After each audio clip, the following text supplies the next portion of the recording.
Lorsque nous utilisons Internet qui est un réseau de communication mondial, plusieurs entités interagissent entre elles sur ce réseau, à savoir les ordinateurs, les serveurs, les mobiles, etc.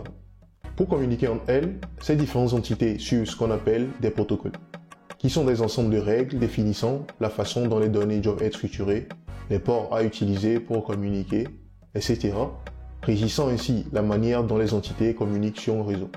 L'un de ces protocoles de communication est le HTTP, qui signifie Hypertext Transfer Protocol. L'objectif de cette vidéo est de vous faire découvrir ce protocole qui est utilisé dans les coulisses lorsqu'on navigue sur le web et qui mérite l'attention du développeur web.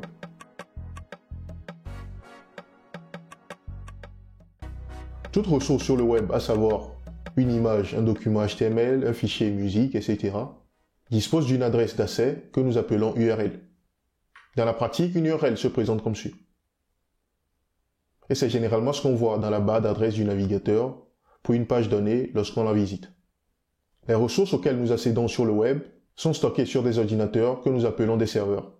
Lorsqu'une entité, c'est-à-dire un ordinateur, un mobile, etc., souhaite accéder à une ressource sur le web, il doit effectuer une demande ou une requête vers une autre entité, c'est-à-dire l'entité possédant la ressource.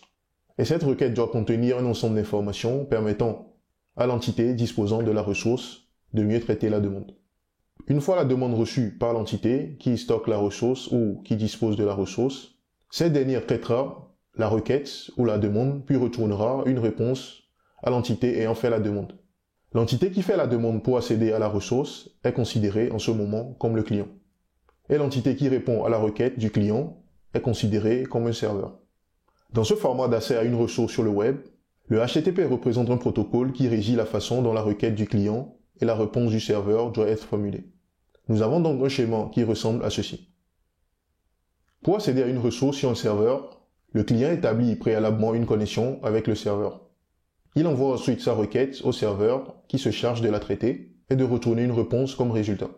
Pour voir à quoi ressemble une requête et une réponse HTTP dans la pratique, il suffit d'ouvrir le navigateur qui fait office dans ce cas de client, d'ouvrir l'outil de développement, d'aller dans l'onglet Network et de faire une requête vers un serveur en saisissant son URL dans la barre d'adresse.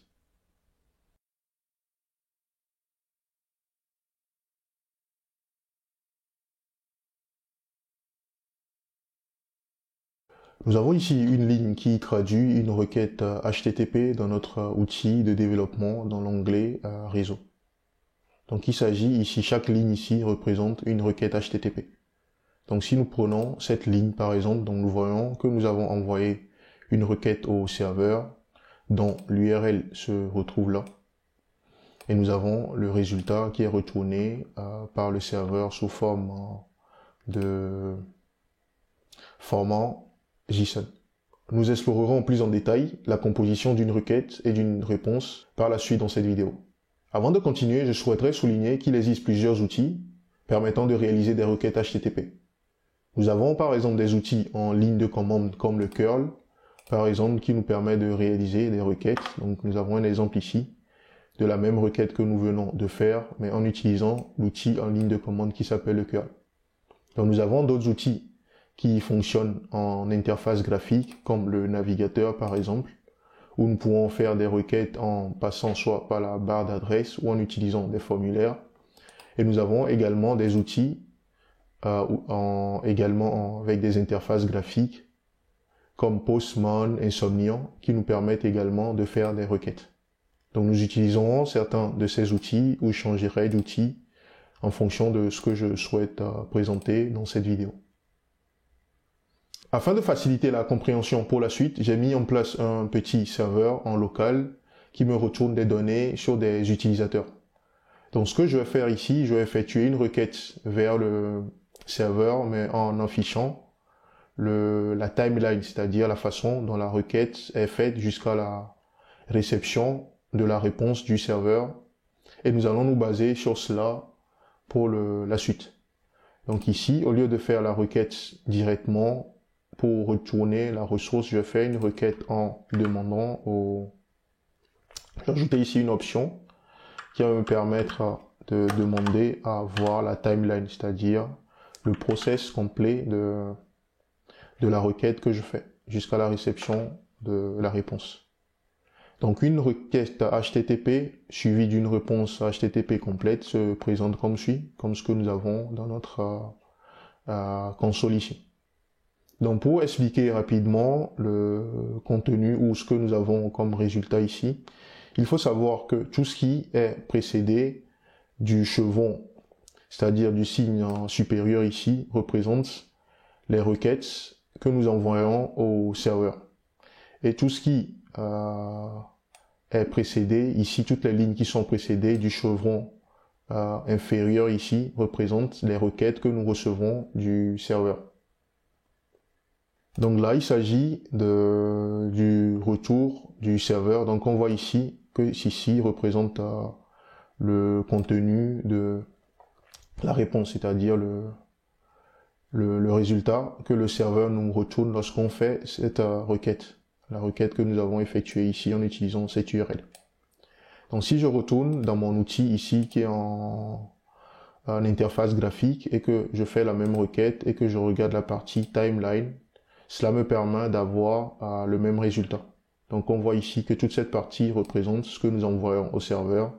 Cette partie représente ce que nous recevons du serveur. Donc ici, la requête est là, la réponse du serveur. Nous allons donc commencer par voir à quoi ressemble une requête HTTP. Est-ce que la spécification du HTTP dit d'une requête HTTP? Donc concernant une requête HTTP, la spécification dit que pour formuler une requête, il faut préciser d'abord le type de la requête que nous souhaitons effectuer ou la méthode de la requête que nous souhaitons effectuer. Donc la méthode, il s'agit d'une valeur permettant d'indiquer le type d'action spécifique que nous souhaitons réaliser. S'il s'agit par exemple d'une lecture de ressources, s'il s'agit d'une modification de ressources ou d'une suppression de ressources. Donc dans notre cas ici, la première ligne, nous avons dit tout à l'heure que tout ceci représente la requête. Donc la première ligne permet de spécifier cette information. Donc nous avons ici la méthode get ou le type get qui est utilisé ici pour indiquer au serveur que nous voulons faire une requête de lecture. Donc on ne modifie pas la ressource.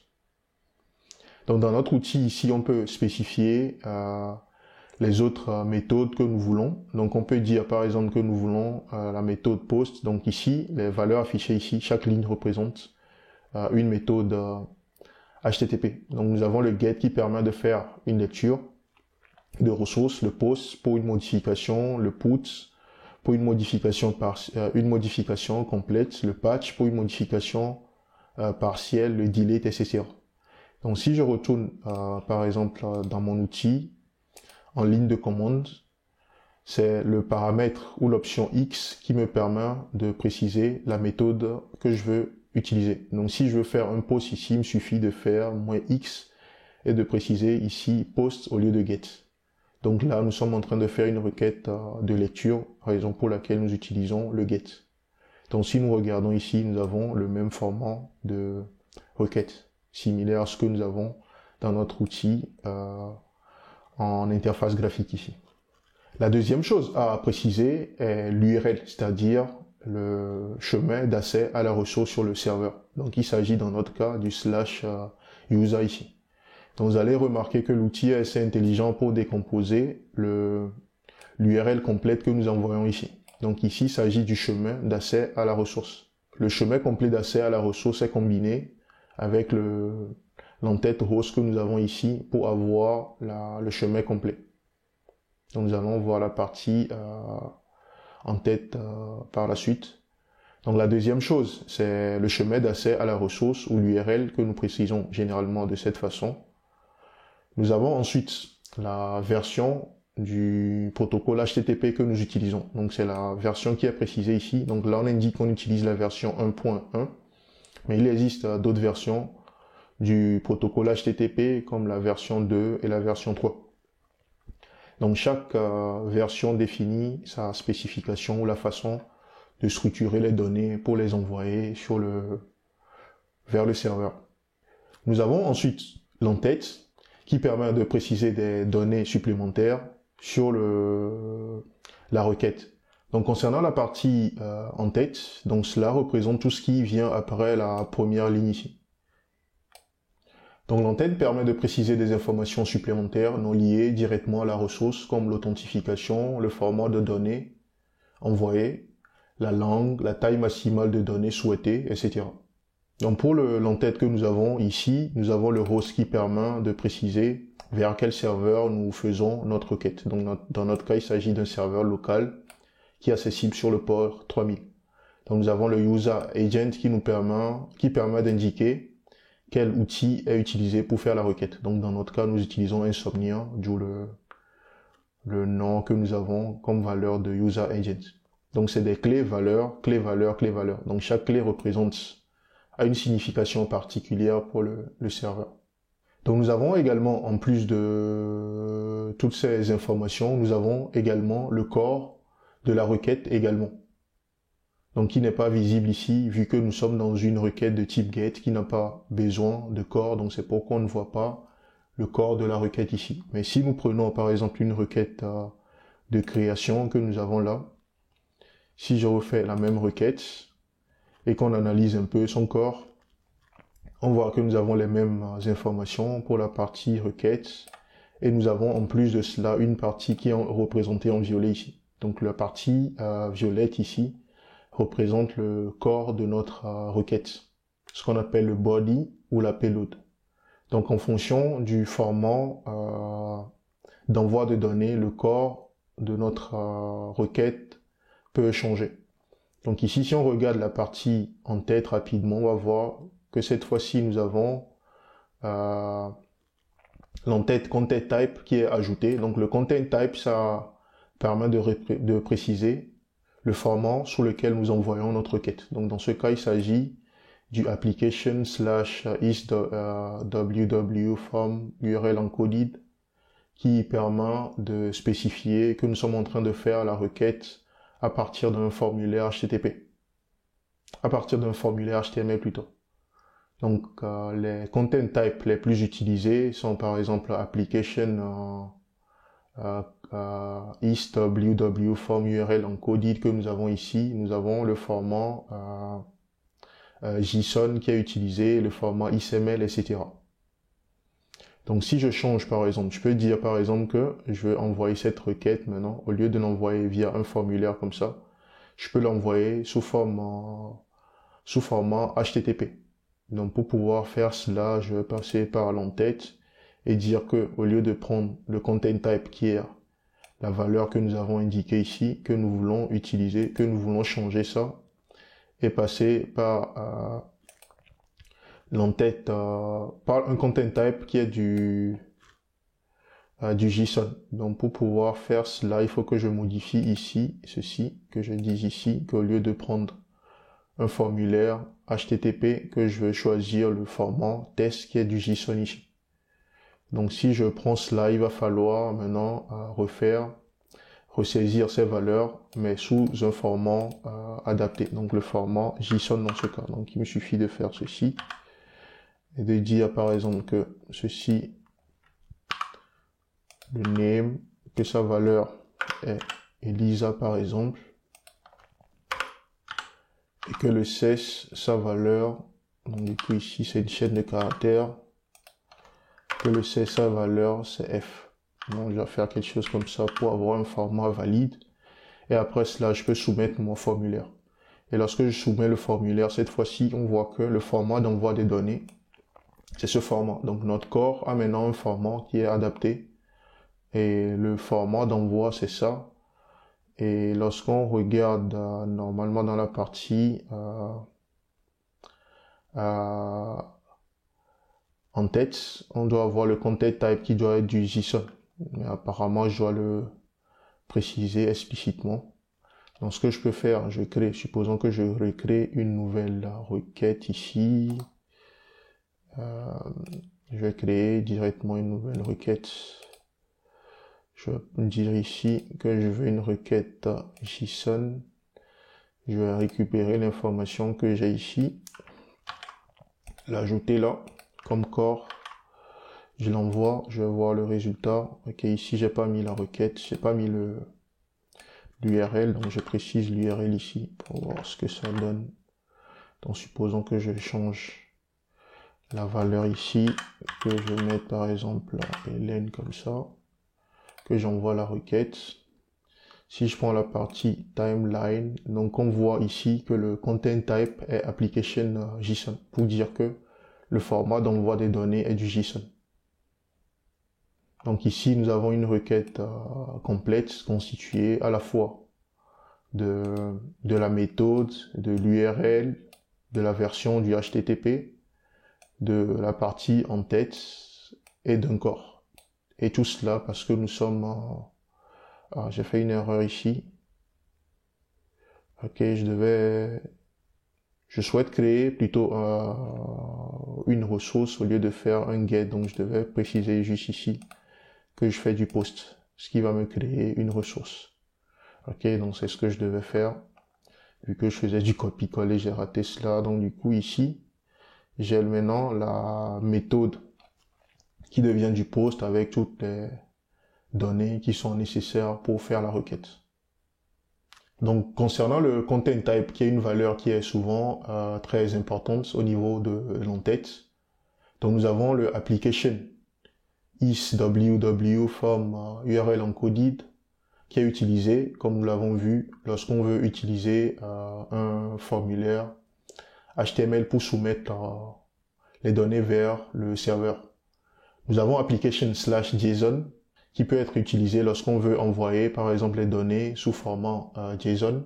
Nous avons test/XML lorsqu'on souhaite envoyer les données sous format XML. Et enfin, nous avons le multipart form data qui est utilisé lorsqu'on veut uploader des fichiers. Donc si je reviens dans mon outil ici par exemple, supposons que je recrée une nouvelle requête de type post par exemple, et que je veux envoyer des fichiers vers un serveur. On va supposer ici qu'on a un serveur vers lequel nous souhaitons envoyer des fichiers. Donc dans ce cas, nous allons prendre ici multipart form pour pouvoir envoyer les données. Donc si je reviens ici, que je copie l'URL, juste pour simuler la requête. Donc à partir d'ici, on peut renseigner une valeur et dire par exemple que c'est de type file.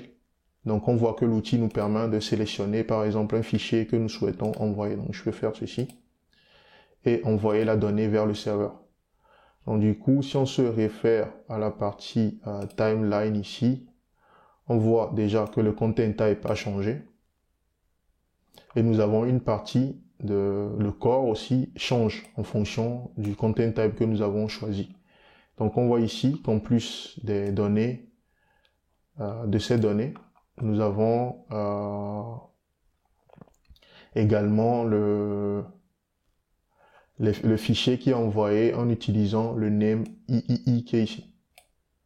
Donc ceci nous permet de tout ça, ça représente en fait le fichier que nous envoyons.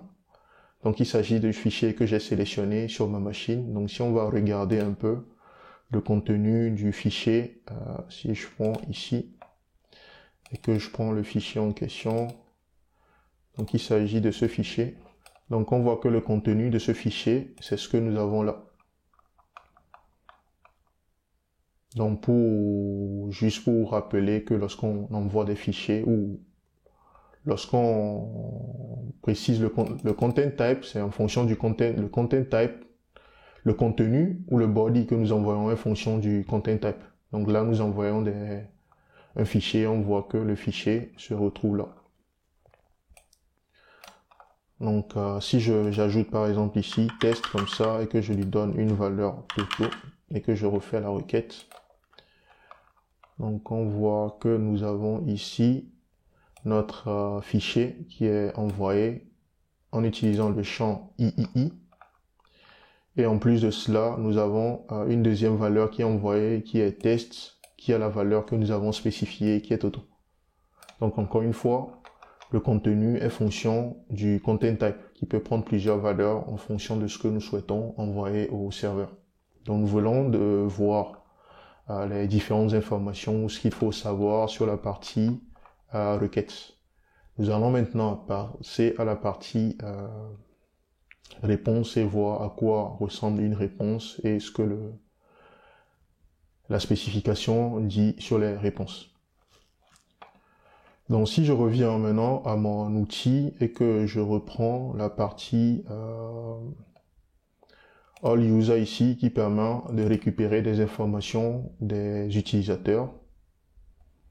Donc nous avons vu que cette partie représente la requête, c'est-à-dire la partie précédée des chevrons supérieurs, signes supérieurs. Et là, nous avons la partie réponse qui est la partie précisée dont toutes les lignes sont précédées du chevron inférieur et qui représente le retour du serveur. Donc si nous procédons à l'analyse rapide de cette partie, on voit que c'est pratiquement la même structure que ce que nous avons ici. D'abord, nous avons la version du HTTP. Nous avons le statut de la réponse. Donc le statut de la réponse, le code du statut de la réponse est une valeur à 3 chiffres qui permet d'indiquer le statut de la réponse du serveur. Donc ça permet d'indiquer, par exemple, ça permet au serveur d'indiquer au client s'il s'agit d'une réussite, une réponse de réussite, si une erreur s'est produite lors du traitement de la requête, s'il y a des erreurs de validation de la part du client, c'est-à-dire que le client a mal saisi certaines valeurs, etc. Donc nous avons une valeur textuelle qui est généralement liée au code du statut, qui permet de donner plus d'informations au client. Donc ceci est généralement interprété par les machines et ça par les humains, si je peux dire ça comme ça, quelque chose de compréhensible à l'homme.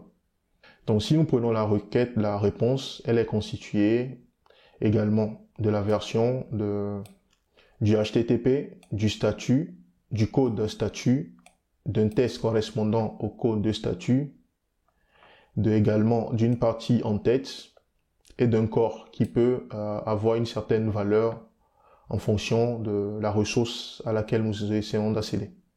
Donc tout ceci représente également des entêtes de réponse. Donc un peu comme ce que nous avons vu dans la partie entête de requête.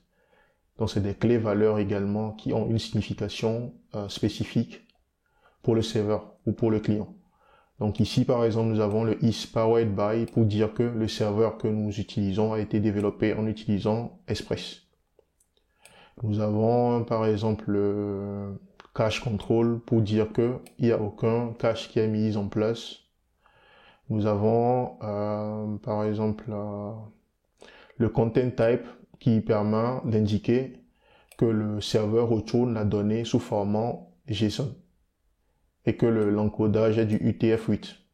Nous avons le content length par exemple qui permet d'indiquer la taille de la donnée que nous retournons en octet. Donc ici, nous n'avons pas la réponse, le corps de la réponse qui est affiché ici, mais ça c'est une particularité de l'outil que nous utilisons. Donc pour voir le corps, il faut juste passer là pour voir à quoi ressemble le corps, c'est-à-dire le body de notre réponse. Et si nous repassons à l'outil en ligne de commande que nous avons là, et que nous procédons à ça en analyse, on voit que dans cette partie, en plus des informations sur la version du HTTP, le code statut et puis l'entête de réponse, nous avons également la donnée, la vraie donnée qui est retournée par les serveurs qui est affichée juste là. Donc il se peut qu'en fonction de l'outil qu'on utilise, la présentation change. Donc si je vais également au niveau de mon navigateur ici, et qu'on regarde un peu là, avec l'outil de développement, si on reprend un peu tout ce que nous avons vu, donc nous avons l'URL qui est déjà précisé là. Lorsqu'on survole ça, on voit que c'est localhost/users qui représente l'URL que nous avons saisi dans la barre d'adresse. Donc si on prend la partie IDES, on voit que nous avons l'URL de la requête complète, nous avons la méthode, donc toute cette partie représente la requête que nous avons envoyée. Et nous avons la réponse également qui a également ses entêtes. Donc nous avons les entêtes de requête et juste là nous avons les entêtes de réponse. Donc on voit que c'est à peu près les mêmes valeurs que ce que nous avons vu tout à l'heure. Donc ici, nous avons les request header qui sont précisés là. Donc nous avons en plus de cela la partie réponse qui nous montre, l'onglet réponse qui nous montre les retours du serveur. Donc on peut passer en mode preview pour voir quoi cela ressemble sur un bon format. Donc on peut voir le timing, comment la requête s'est passée, avoir plus d'explications dessus dans notre outil. Donc en fonction de l'outil qu'on utilise, on peut avoir plusieurs onglets pour voir ou analyser notre requête ou les réponses issues de la requête. Donc ce qui nous intéresse souvent en tant que développeur généralement, c'est le statut qui permet d'indiquer si la requête s'est bien terminée, s'il y a eu un succès ou s'il y a des problèmes au niveau de la requête. Et nous avons également le corps qui nous intéresse pour récupérer notre résultat. Donc pour faire un résumé rapide des statuts de code, donc ici nous avons vu que pour la plupart des requêtes que nous envoyons ici, par exemple, nous avons un retour qui est du 200. Mais supposons par exemple que nous souhaitons accéder à une ressource qui n'existe pas. Donc supposons que je fasse ici user by ID. D'abord, si nous venons ici et que nous faisons la requête pour récupérer la liste des utilisateurs, on voit ici que chaque utilisateur a par exemple un identifiant qui a une valeur qui est numérique. Donc il faut que il faut avoir un utilisateur possédant un certain ID pour pouvoir accéder à l'utilisateur en faisant par exemple le get sur l'utilisateur en précisant ici son ID. Donc ici si je fais j'essaie d'accéder à la ressource possédant l'ID 1 ici qui correspond à Toto, il me suffit de faire ici le get avec l'URL de la ressource en question qui est Toto dans ce cas. Donc on voit que ça me donne accès à l'utilisateur en question. Donc si je veux accéder à l'utilisateur possédant l'ID 2, donc je fais ceci.